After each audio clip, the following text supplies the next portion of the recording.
AP ప్రజలకు కూటమి సర్కార్ గుడ్ న్యూస్ చెప్పింది.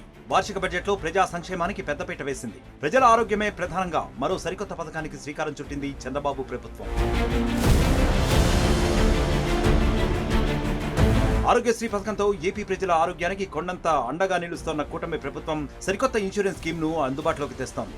ఇందులో భాగంగానే పేద మధ్యతరగతి ప్రజలకు మరిన్ని నాణ్యమైన వైద్య సేవలను అందించేందుకు ఆరోగ్య బీమా పథకాన్ని అమలు చేయనుంది. రాష్ట్రంలోని ప్రతి కుటుంబానికి 25 లక్షల ఆరోగ్య బీమాను అందించనున్నట్లు అసెంబ్లీలో బడ్జెట్ ప్రసంగంలో మంత్రి పయ్యావుల కేశవ్ ప్రకటించారు. ప్రతి కుటుంబానికి నాణ్యమైన వైద్య సేవలు అందించేందుకు పేద మధ్యతరగతి ప్రజలకు ఆసుపత్రులకు వెళ్లిన వెంటనే ఎటువంటి ఇబ్బంది లేకుండా కార్పొరేట్ వైద్యం అందేలా పథకాన్ని రూపొందించాం.